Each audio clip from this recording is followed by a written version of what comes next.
Hola, ¿qué tal, jóvenes? En esta sesión grabada vamos a comenzar a hablar de la cinemática rotacional y para ello vamos a considerar una idea importante. Nuestros objetos de estudio a partir de ahora van a ser cuerpos u objetos que se consideren como cuerpos rígidos. ¿A qué nos referimos con que un objeto sea rígido o bien un cuerpo rígido? Bueno, aquel ente que no va a ver modificado su forma durante el movimiento que va a realizar. Es decir, que todas las partículas que conforman este objeto van a mantener sus posiciones fijas entre sí. Las distancias que existan entre las partes constituyentes de ese objeto van a mantenerse todas ellas en unas posiciones determinadas. Respecto incluso a un punto común que vamos a ver a continuación. Entonces, bueno, para entender un poco más acerca de esta idea y de qué va a ser la cinemática rotacional, vamos a recordar que hasta este momento lo que hemos estudiado desde la parte cinemática, después lo que vimos en la parte de dinámica con la segunda ley de Newton, después con la conservación de la energía, colisiones, etc., ha sido bajo la idea de que el movimiento es traslacional. Esto es que los objetos van a moverse en una sola dirección, en línea recta en todo caso. Sin embargo, de lo que vamos a tratar ahora es lo que va a suceder cuando un objeto va a experimentar un movimiento rotacional alrededor de un punto fijo. Es decir, vamos a asumir que los objetos ahora van a moverse siguiendo una trayectoria circular, como tenemos aquí. Entonces vean, este objeto que aquí se muestra de color rojo representa un objeto rígido. Si nosotros analizáramos sus partes constituyentes, por ejemplo, todas las piezas que lo pudieran estar formando, cada una de ellas va a mantener su posición relativa entre sí. Por ejemplo, estos dos puntos que aquí he dibujado van a estar en todo momento a la misma distancia. Y a su vez, cada uno de ellos va a mantener la distancia que hay entre las otras dos piezas que están aquí marcadas.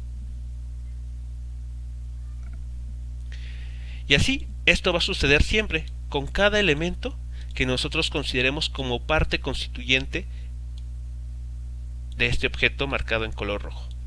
Entonces, cualquier pareja de elementos van a mantener la distancia que existe entre ellos. A eso es lo que estamos llamando un cuerpo rígido. Bien. Ahora, este cuerpo rígido va a experimentar un movimiento, como se acaba de mencionar, alrededor de un punto fijo. Ese punto fijo generalmente se suele llamar eje de rotación. Entonces, por ejemplo, en esta figura, nuestro eje de rotación va a estar ubicado exactamente en el origen de coordenadas, en ese sistema de referencia XY. Entonces, este objeto de color rojo se encuentra a una cierta distancia de este eje de rotación, un punto que ahora estoy marcando con una cruz. Bueno, ese objeto va a comenzar a moverse. Va a seguir la trayectoria marcada en color azul, es decir, se va a comenzar a mover en un círculo.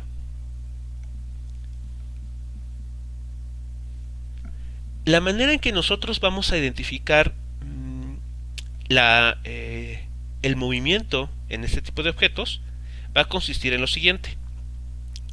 Vamos a tener que definir lo que se conoce como una línea de referencia.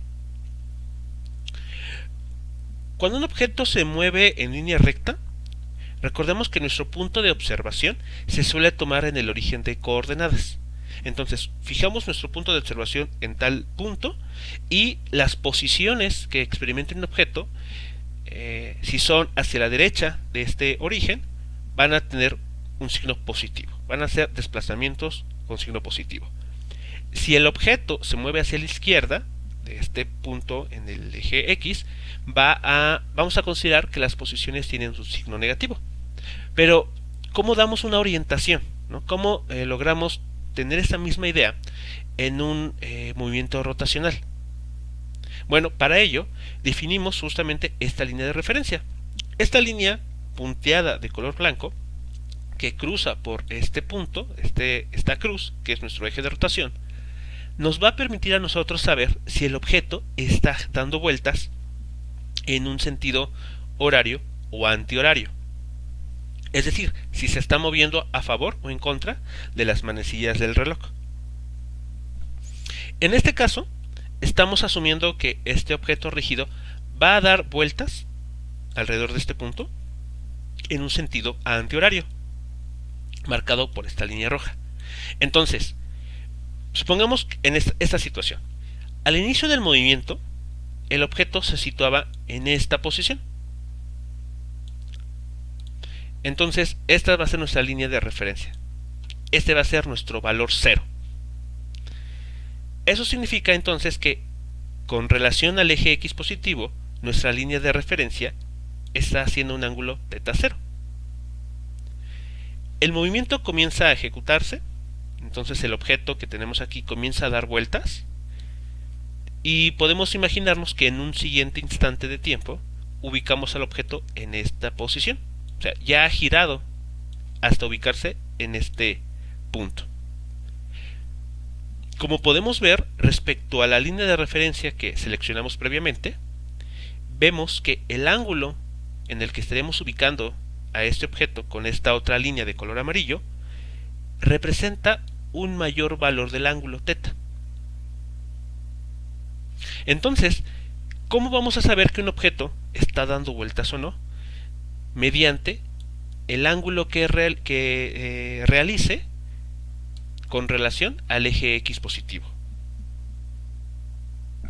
En este caso, como el ángulo, como vemos aquí, se ha incrementado, nuestro objeto se está desplazando en un sentido antihorario. Y así, si este objeto lo ubicamos posteriormente en esta posición, entonces podemos nuevamente tomar el ángulo que se está formando respecto al eje X positivo y una línea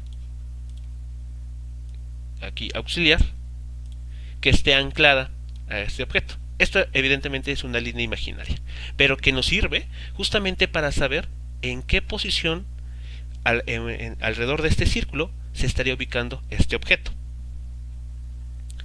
Bueno, como ya se mencionó, lo que vamos a utilizar entonces para intentar ubicar a un objeto que está en un movimiento rotacional o que se está moviendo en un círculo será lo que se conoce como la posición angular. Es decir, el ángulo que está formando con el eje X positivo y la línea imaginaria que utilizamos para medir dicho ángulo se conoce como posición angular. Y la unidad de medida que se va a utilizar no va a ser la de los grados sexagesimales.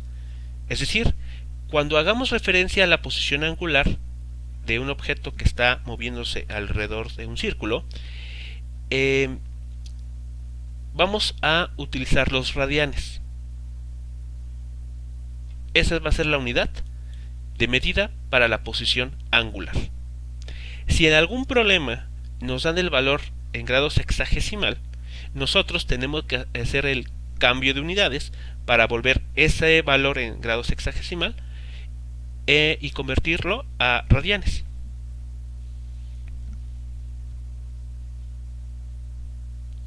Bien.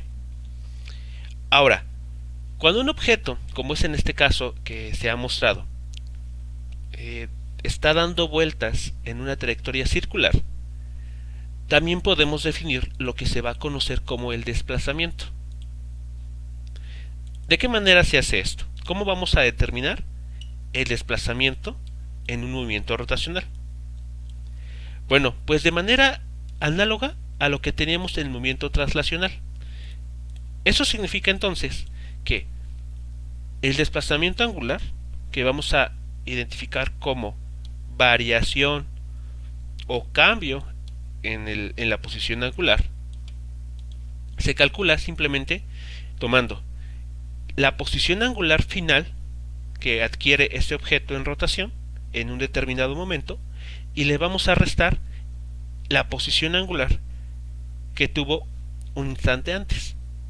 Entonces, al hacer esta resta, vamos a obtener un nuevo valor en radianes y ese nuevo valor, calculado de esta manera, nos va a decir cuánto se ha desplazado este objeto alrededor de esa circunferencia.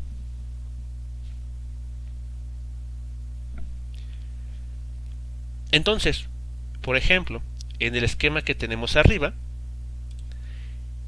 si esta era la posición angular que tenía el objeto al inicio de su movimiento y después de algunos cuantos segundos encontramos que su nueva posición es la cantidad que tenemos aquí, entonces la diferencia entre este valor y este otro nos va a indicar cuánto rotó este objeto, cuánto se desplazó de manera angular para ubicarse en esta posición.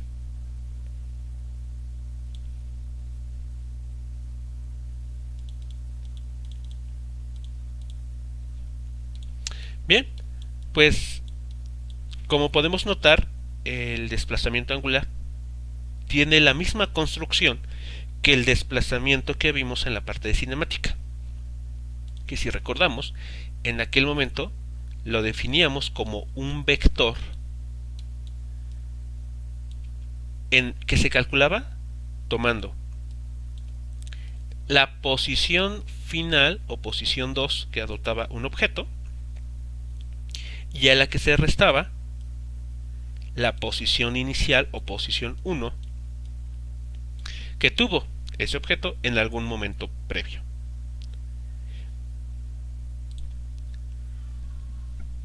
Cuando el signo de esta resta es positivo, nos está indicando que el desplazamiento se realizó en contra de las manecillas del reloj. Es decir, como lo que tenemos acá, el objeto está dando vueltas siguiendo este sentido. Cuando esta resta que tenemos aquí da una cantidad con signo negativo, quiere decir que el objeto está realizando una rotación, pero en un sentido horario, es decir, siguiendo el mismo sentido que toman las manecillas en un reloj. Esto es simplemente una convención que se establece para poder nosotros saber en qué dirección un objeto está dando vueltas. Bien. Ahora, si nosotros ya conocemos el desplazamiento que experimentó un objeto al estar moviéndose en una trayectoria circular, una pregunta que puede surgir es: ¿qué tan rápido cambia su posición angular? Es decir, ¿qué tan rápido se desplaza? Y entonces, para contestar esa pregunta, vamos a tener que definir nuevas cantidades que van a tener, como vamos a ver a continuación, mucha analogía al movimiento translacional, a lo que vimos en la parte cinemática casi al inicio del curso. Por ejemplo, una primera cantidad que va a aparecer será la llamada velocidad angular promedio. Esta cantidad, como está definida, es la razón de cambio de la posición angular en el tiempo. Y su unidad de medida serán los radianes sobre segundo. Por ejemplo, la manera de calcular esta velocidad angular consistirá en lo siguiente. Vamos a tener que tomar al desplazamiento angular, aquí está, θ sub f menos θ sub i, y vamos a dividir esta diferencia entre el intervalo de tiempo empleado para observar ese desplazamiento angular. A esta cantidad la vamos a denotar con la letra griega omega. Y para diferenciarla de la siguiente velocidad, que se conoce como velocidad instantánea, vamos a utilizar el subíndice prom. Entonces, cuando veamos esto en la literatura, de lo que estamos hablando es de la velocidad angular promedio, que se determina de esta manera. El cambio en la posición angular entre el intervalo de tiempo empleado para efectuar dicho desplazamiento angular.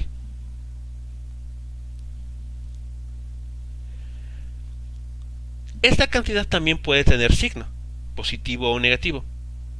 Y en este caso, los signos positivos o negativos también van a tener la misma interpretación que le dimos a la resta que tenemos aquí. Si tenemos un signo positivo, quiere decir que el objeto está girando en contra de las manecillas del reloj.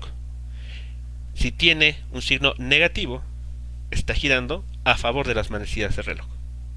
Así que bueno, eso será el significado que le daremos a los signos positivo o negativo que aparezcan cuando uno calcula esta cantidad, llamada velocidad angular promedio. Bueno, la siguiente cantidad que va a surgir aparece cuando consideramos que este intervalo de tiempo es muy pequeño. En esa situación, cuando el delta t tiende a 0, esta velocidad angular promedio se convierte en la llamada velocidad angular instantánea, o simplemente llamada velocidad angular. Entonces, la velocidad angular, también denotada con la letra omega, es igual a la derivada de la función posición angular respecto al tiempo. Entonces, si nosotros llegamos a conocer cómo cambia la posición en función del tiempo, es decir, tenemos una expresión analítica para esa dependencia, al momento de calcular la derivada de esa función, lo que vamos a poder conocer es la velocidad angular de ese objeto que está en rotación en cualquier instante de tiempo, ya sea en tiempos muy pequeños, por ejemplo en una milésima de segundo o una centésima de segundo, o en tiempos más prolongados, 5 segundos, 30 segundos, 60 segundos, o alguna otra cantidad más grande que ustedes puedan imaginarse. Entonces, como vemos, esta velocidad angular frente a la velocidad angular promedio nos da mayor información. Esta, repito, nos permite conocer con total precisión e instante a instante cuál es la velocidad que tiene este objeto que está dando vueltas en una trayectoria circular. Bueno, la siguiente cuestión que va a aparecer es ¿qué tan rápido un objeto que está en un movimiento rotacional va a cambiar su velocidad en el tiempo? Ya ese cambio de la velocidad angular entre el intervalo de tiempo requerido para efectuar dicho cambio en la velocidad angular se conoce como aceleración angular promedio, y sus unidades de medida serán radianes sobre segundo al cuadrado. Entonces, como podemos ver aquí, la aceleración angular promedio se determina calculando la diferencia de la velocidad y dividiéndola entre el intervalo de tiempo que se ha usado para efectuar u observar dicha variación en la velocidad angular. Una vez más, si esta variación en el tiempo se asume muy pequeña, entonces la aceleración angular promedio se convierte en la llamada aceleración angular instantánea o simplemente aceleración angular. Entonces, cuando uno toma el límite de delta t tendiendo a 0, la aceleración angular se determina simplemente como la derivada respecto al tiempo de la función de velocidad angular.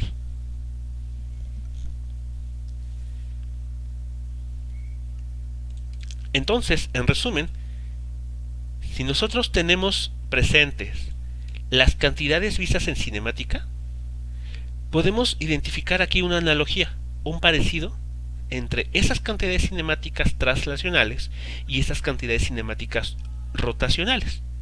Tenemos posición angular, que puede ser una función del tiempo. Tenemos el desplazamiento angular, que es la variación de posiciones angulares. Tenemos la velocidad angular promedio, que mide qué tan rápido cambia la posición angular de un objeto que está dando vueltas, dado un cierto intervalo de tiempo. Si dicho intervalo de tiempo se asume muy pequeño, infinitesimal sería el término correcto, entonces esta velocidad angular se determina a través de una derivada de la posición angular. Si ahora quisiéramos nosotros saber qué tan rápido cambia la velocidad de un objeto en rotación, entonces lo primero que podemos tratar de determinar es la llamada aceleración angular promedio. Como vemos, es una cantidad que se calcula tomando el cambio en la velocidad entre el intervalo de tiempo. Nuevamente, si este intervalo de tiempo se asume infinitesimalmente pequeño, entonces la manera de determinar la aceleración es a través de esta otra derivada, la derivada de la velocidad angular respecto al tiempo.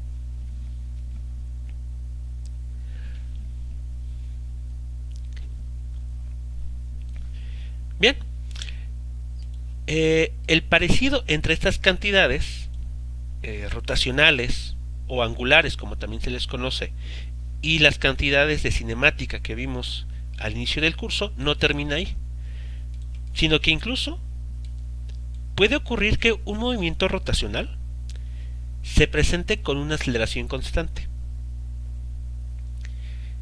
Esta condición de movimiento sería el equivalente del movimiento rectilíneo uniformemente acelerado. Es más, pudiéramos nosotros llamar a este movimiento rotacional como movimiento rotacional uniformemente acelerado. Entonces, para este movimiento, la condición es que la aceleración angular se mantenga constante, que no sea una función del tiempo. Entonces, cuando eso sucede, cuando se cumple esa condición muy importante, vamos a obtener las siguientes ecuaciones. Por ejemplo, sabemos que la aceleración angular es la derivada de la velocidad angular respecto al tiempo. De esta cantidad podemos intentar hacer la integración. Entonces, al hacer esta integral, justo como lo que vimos en su momento para el movimiento rectilíneo uniformemente acelerado, vamos a encontrar que esta va a ser la función velocidad en términos del tiempo. Aquí tenemos que velocidad angular es igual a la velocidad angular inicial más la aceleración angular por el tiempo. Si echamos un vistazo a la parte de cinemática que vimos al inicio, podemos ver que el parecido resulta impresionante. Aquí está, por ejemplo, para el movimiento rectilíneo uniformemente acelerado. Así es como depende la velocidad del tiempo. Así es como nosotros, en su momento, demostramos que así se escribía la velocidad. Entonces podemos identificar los términos que están apareciendo. Aquí tenemos velocidad, pues acá tendremos velocidad angular. Aquí tenemos una velocidad inicial, aquí tendremos una velocidad angular inicial. Aquí tenemos una aceleración, acá tendremos una aceleración angular. Y finalmente tenemos la variable tiempo. Entonces, si nosotros sabemos ya trabajar sin problemas la parte de cinemática en una línea recta, casi de manera automática podemos hacer el mismo tratamiento, pero para un movimiento rotacional. Por eso es muy importante que los conceptos que hemos ido viendo conforme va pasando el tiempo no se pierdan, sino que tratemos de mantenerlos siempre en nuestra mente, muy presentes. Bueno, Ahora, si ya tenemos la función de velocidad angular, podemos ahora pasar a construir la función posición angular. Y partimos de la misma idea. Recordemos primero que la aceleración angular es la derivada de la posición angular respecto al tiempo. Entonces, de esta ecuación podemos intentar hacer una integración. Una integral con estas cantidades y con estos límites. Si uno realiza ese proceso de integración utilizando el hecho de que esta omega no es constante, de hecho no lo es, como lo vemos en la parte de arriba, esta velocidad angular depende del tiempo. Aquí está en una línea arriba.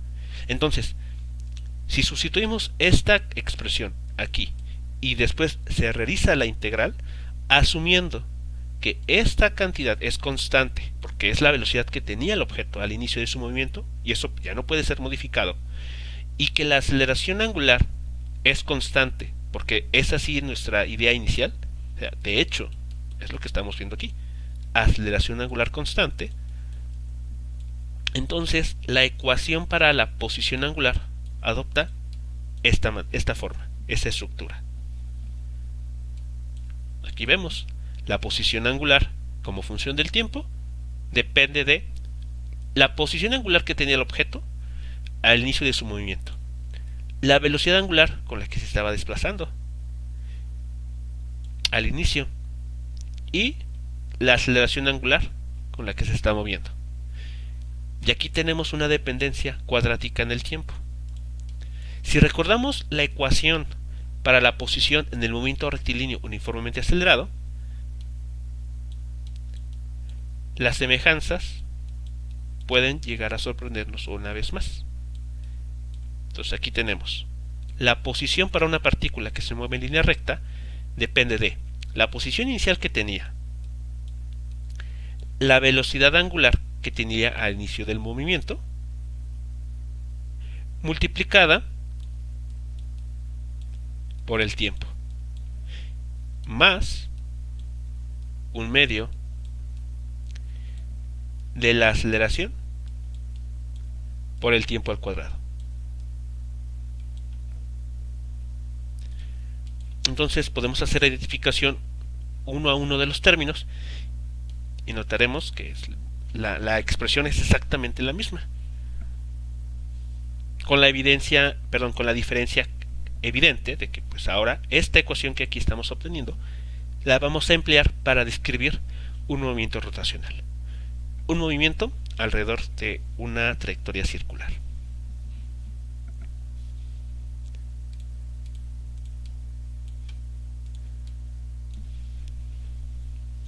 Así que, en resumen, estas dos ecuaciones son la base para describir un movimiento rotacional con aceleración angular constante.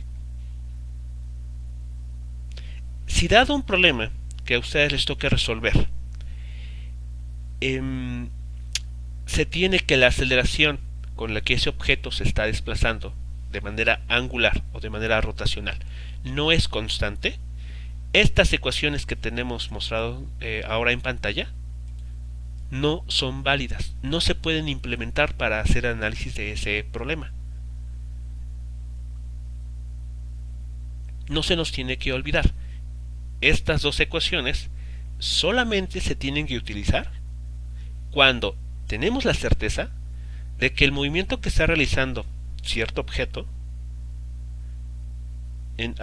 siguiendo una trayectoria circular se realiza con aceleración angular constante.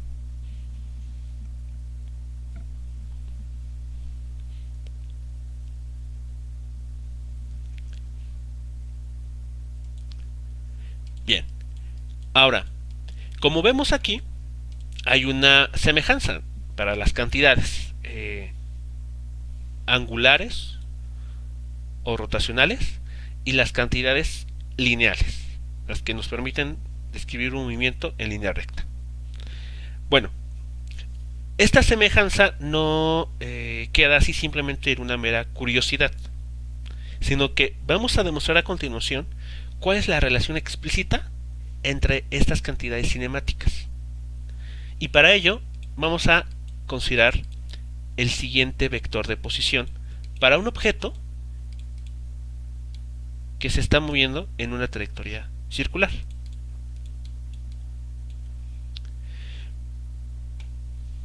Bien, entonces, por ejemplo, para el objeto o cuerpo rígido que tenemos aquí denotado en color rojo, el vector de posición que lo ubica respecto al eje de rotación, que es este punto en nuestro origen de coordenadas, será este vector de color amarillo.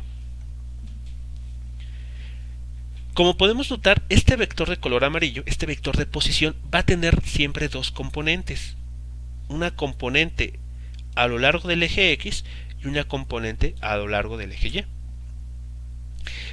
Pero no solamente eso, sino como el objeto va a estar dando vueltas alrededor de este punto, estas componentes van a estar cambiando en el tiempo, no son constantes. ¿Y de qué manera van a variar en el tiempo?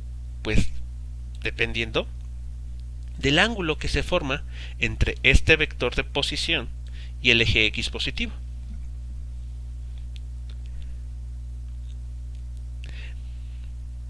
Podemos incluso decir que el vector de posición R está justamente sobre el llamado eje de referencia, esta línea que habíamos mencionado al inicio de esta sesión. Esta línea de referencia permite a nosotros también ubicar al vector de posición, que tendrá esta dirección.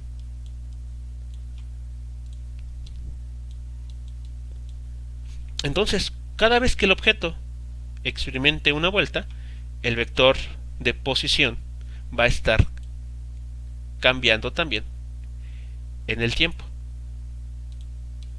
Bueno, entonces la manera en que vamos a escribir este vector de posición va a ser la siguiente. Va a tener dos componentes, como habíamos indicado. Una componente en el eje X y una componente en el eje Y. La componente en el eje X, recordemos que se calcula tomando el módulo del vector y multiplicado por el coseno del ángulo que hace con el eje X positivo. Este vector R tiene un módulo que es justamente el radio de la circunferencia sobre la cual se está moviendo este cuerpo rígido. Entonces aquí tenemos este valor del módulo, multiplicado por el coseno del ángulo. Pero aquí viene un detalle muy importante. Este ángulo no es un ángulo fijo en el tiempo, va a estar cambiando. Entonces aquí ponemos explícitamente la dependencia. Entonces aquí tenemos dentro de la función coseno un parámetro, el ángulo, que depende del tiempo. Bien, para la componente en el eje Y vamos a tener algo similar. Vamos a tener el producto del módulo del vector, que es, una vez más, la longitud del radio de la circunferencia, multiplicado por ahora la función seno, cuyo argumento pues es un parámetro que depende del tiempo. O sea, este ángulo, una vez más, lo repito, no está fijo, va a estar cambiando constantemente en el tiempo. Entonces aquí dejamos explícitamente esa dependencia.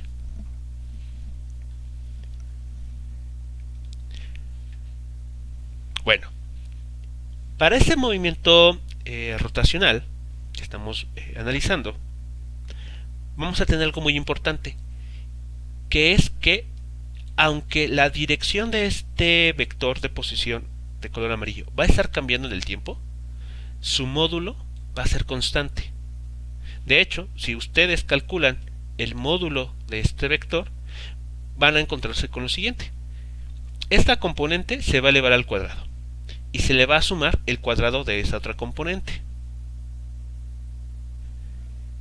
En algún momento del cálculo vamos a tener que implementar el hecho de que coseno cuadrado del ángulo θ más el seno cuadrado del ángulo θ es igual a 1. Entonces ahí podemos ver que la dependencia temporal se elimina, desaparece. Y por esa razón tenemos esto. que el módulo de este vector de posición de color amarillo es una constante y de hecho en todo momento va a ser igual al radio de la trayectoria circular que está siguiendo este cuerpo rígido.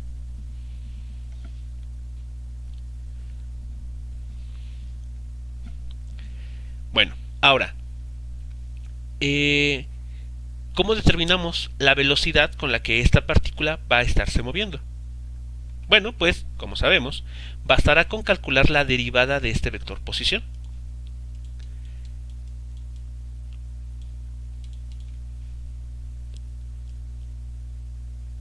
Entonces, eso es lo que hay que hacer. Calcular la derivada de este vector posición nos va a dar como resultado el vector velocidad. Pero aquí, en el cálculo, hay que tener mucho cuidado, porque el parámetro que depende del tiempo está dentro de una función trigonométrica. Entonces, lo que hay que hacer aquí es utilizar la llamada regla de la cadena, que es un resultado del cálculo diferencial, para poder efectuar correctamente la derivación. Bueno, entonces, asumiendo que hemos hecho el proceso de derivación utilizando la regla de la cadena, es fácil demostrar este resultado.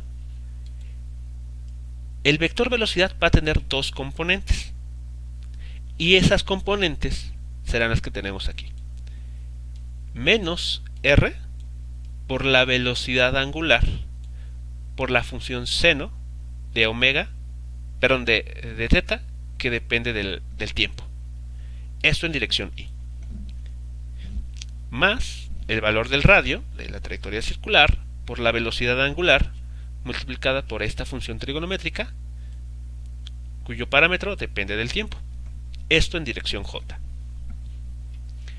Entonces, si nosotros dibujáramos este vector velocidad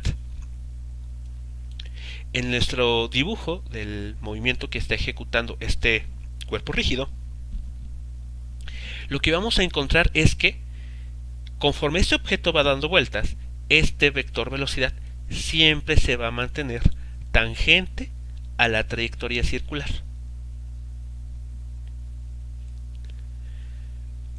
Ese es un resultado muy importante. Entonces, este vector velocidad siempre va a estar orientado de manera tangencial a la trayectoria circular. Si nosotros dibujamos, por ejemplo, el vector posición por aquí, el vector velocidad va a ser ortogonal a dicho vector posición. Siempre. Es más, ustedes podrían intentar hacer el producto escalar entre este vector y este otro. Hacer los cálculos de ese producto escalar y van a ustedes a obtener que ese producto escalar resulta ser cero. Y este resultado de que un producto entre dos vectores es cero es una de las condiciones que se tiene para decir que dichas cantidades vectoriales son ortogonales entre sí. Es decir que pues, hay un ángulo de 90 grados entre sus direcciones.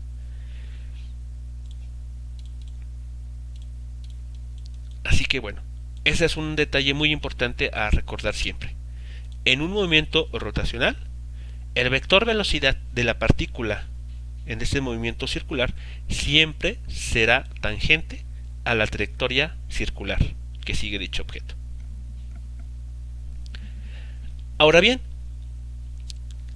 si ustedes determinan el módulo de este vector velocidad, lo que van a encontrar es que el módulo del vector velocidad es igual a el radio de la trayectoria circular por la velocidad angular con la que está dando vueltas.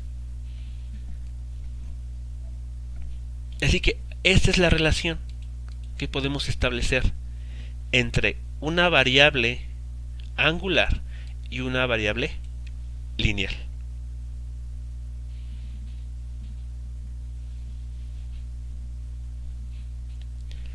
E incluso esta relación se puede verificar utilizando análisis dimensional.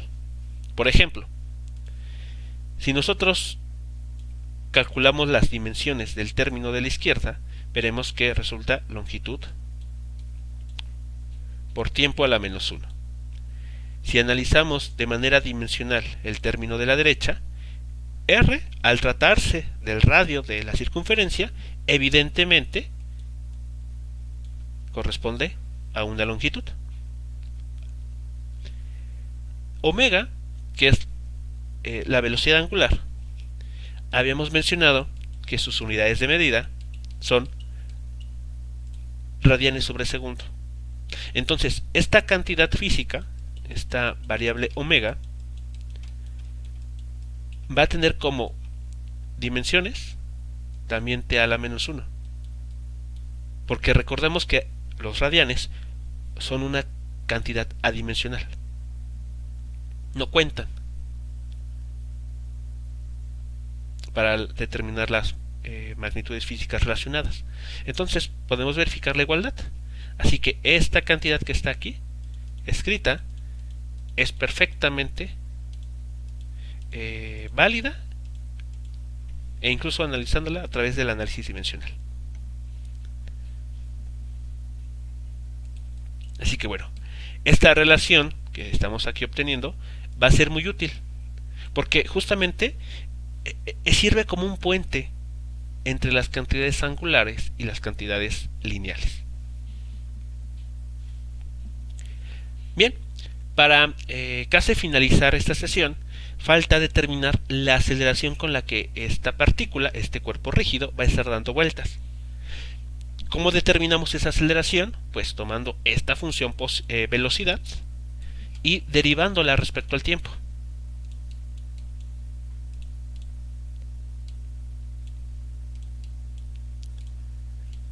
Entonces, ahora, antes de mostrarles el resultado, debemos de recordar una vez más que esta cantidad omega puede ser una función del tiempo. Es más, aquí tenemos una dependencia explícita. Para un movimiento con aceleración constante, la velocidad angular depende del tiempo. Entonces, este aspecto hay que tomarlo en cuenta a la hora de hacer el cálculo de la derivada. R es el radio de la circunferencia, no va a cambiar. Pero omega es una función del tiempo, aunque no lo parezca. Y dentro de este seno, aquí tenemos un parámetro que depende del tiempo. Así que en esta primera componente tenemos dos funciones que dependen del tiempo: omega y la función trigonométrica completa. Por lo tanto, cuando uno comienza a trabajar la derivada de este vector velocidad, debe de aplicar en esta cantidad la regla del producto. Si tenemos el producto de dos funciones que se van a derivar, entonces la regla del producto nos dice que la primera función se deriva y la siguiente se mantiene sin derivar. Y a esto se le suma el producto de la función f sin derivar multiplicada por la función g, pero ya derivada. Entonces, bueno, este resultado tenemos que implementarlo en esta componente. Y lo mismo va a suceder con el otro término que tenemos aquí abajo. Esta omega es una función del tiempo. Esta función trigonométrica también es una función del tiempo. Se están multiplicando, así que habrá que aplicar esta regla del producto también en ese término. Bien, entonces, tomando en cuenta estos comentarios que se están señalando, resulta que el vector aceleración para un objeto que se está moviendo en una trayectoria circular adopta esta forma que tenemos aquí. El vector aceleración podemos ver que va a dar como resultado 4 términos. Estos 4 términos surgen de haber aplicado la regla del producto al momento de derivar esas cantidades que se están multiplicando. Bueno, aunque pareciera que este resultado es pues bastante grande, ¿no?, en cuanto a escritura, podemos juntar términos semejantes. Por ejemplo, estos dos términos que aparecen en pantalla aquí, podemos notar que están en la misma dirección, así que podemos factorizarlos. Podemos juntarlos, factorizar el vector unitario y. Y lo mismo podemos hacer con los otros dos términos que tenemos de este lado. Estos dos términos podemos juntarlos si se quiere y factorizar el término j. Entonces, bueno, eso es una manera tal vez más sencilla de intentar escribir lo que tenemos aquí. Sin embargo, no es la única manera de asociar los términos. De hecho, hay una más inteligente que esa.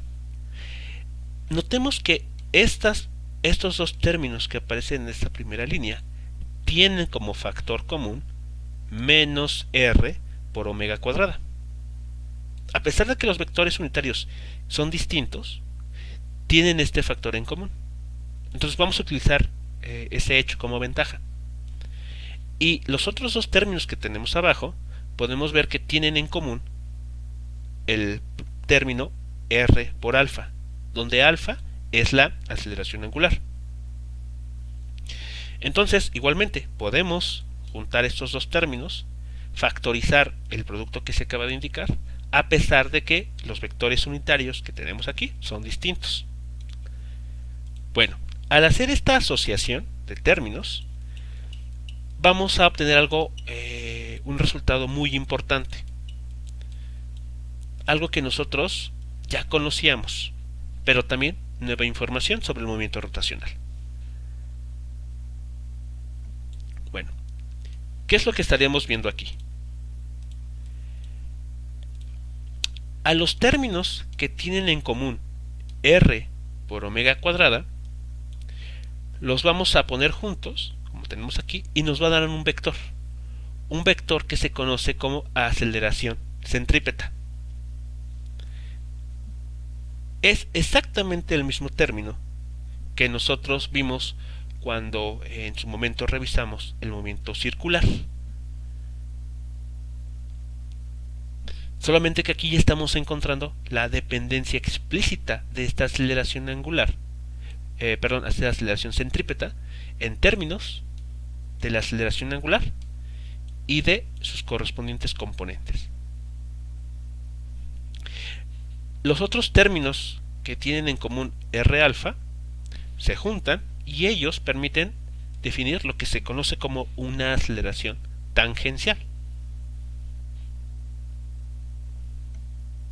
Entonces, en un movimiento rotacional, cuando un objeto se está moviendo en una trayectoria circular, la aceleración que experimenta va a tener dos componentes. La componente que apunta siempre hacia el centro de la trayectoria circular es la que nosotros ya habíamos visto, que se conoce como aceleración centrípeta. Es exactamente la misma. Pero no solamente está presente esta componente, sino que hay una más.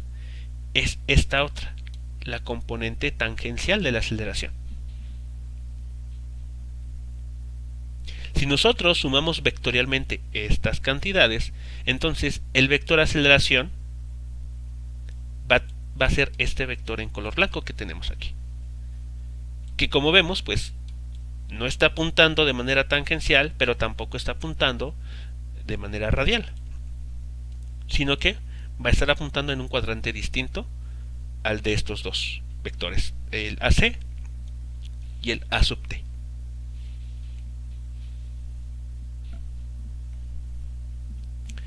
Bien, entonces ya tenemos la historia completa.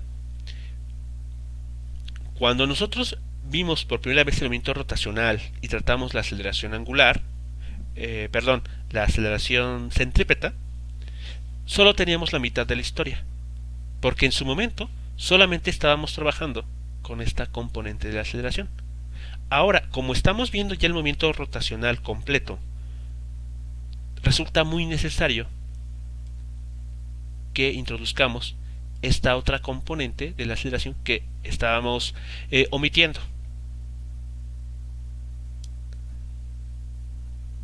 Así que bueno, en los ejercicios que se tengan que resolver, tenemos que ser cuidadosos en sí. El problema nos está dando información sobre la aceleración centrípeta o bien sobre la aceleración tangencial, o si en todo caso nos pide determinar la aceleración como un todo a través de sus dos componentes. Bueno, ¿qué pasa si a estas componentes se les calcula su módulo? Bueno, estos son los resultados que obtendremos. El módulo de la aceleración tangencial se relaciona con la aceleración angular de esta manera.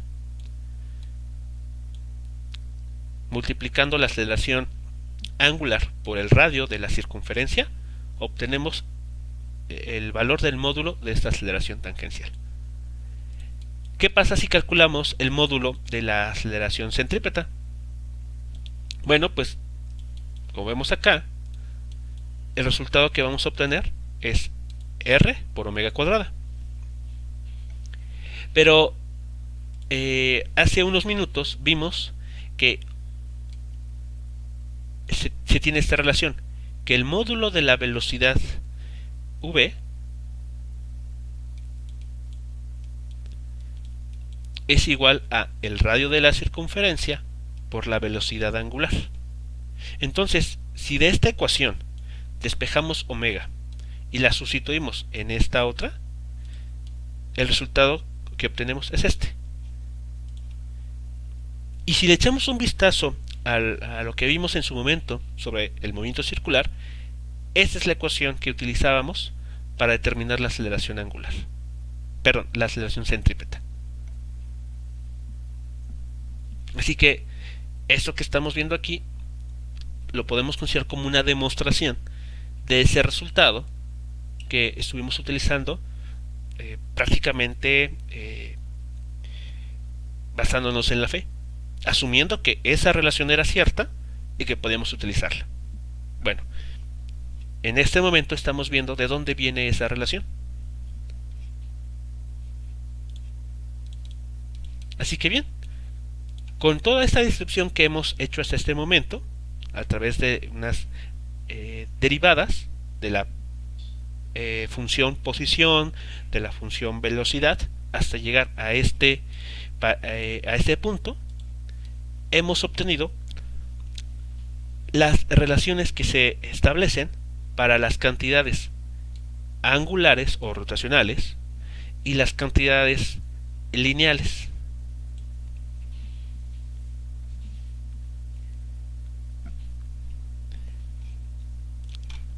Finalmente, vale la pena mencionar el siguiente resultado.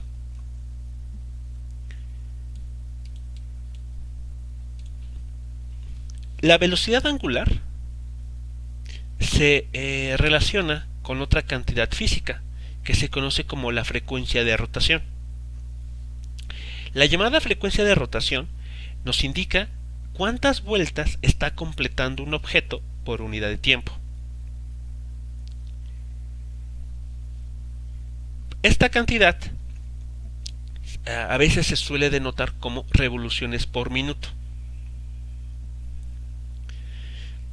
Entonces, bueno, esta cantidad, como vemos aquí, nos diría, en todo caso, cuántos radianes se están completando por unidad de tiempo, o bien cuántas vueltas o revoluciones se cumplen por unidad de tiempo. Y la relación que se establece es la que tenemos aquí. La frecuencia de rotación, denotada por la letra F, es igual a la velocidad angular dividida entre 2 veces pi.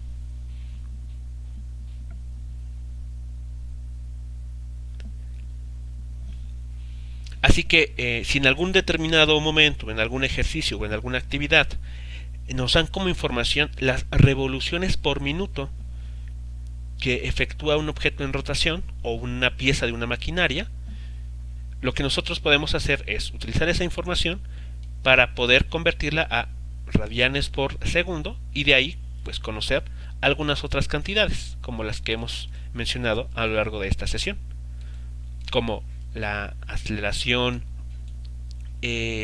centrípeta o la aceleración angular, o, si es el caso, la función posición.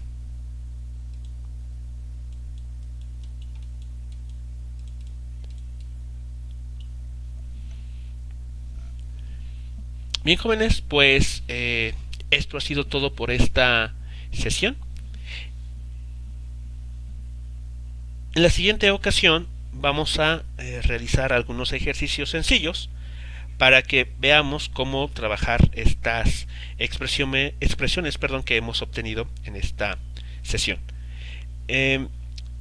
Realmente el tema aquí está en que muchas de las cantidades que tenemos aquí las vimos en su momento en cinemática translacional, es decir, cuando el objeto se mueve en línea recta.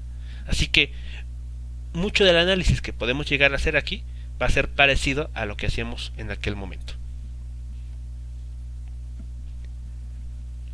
Bien, jóvenes, pues ha sido todo por esta ocasión. Que tengan una excelente tarde o una excelente noche. Hasta luego.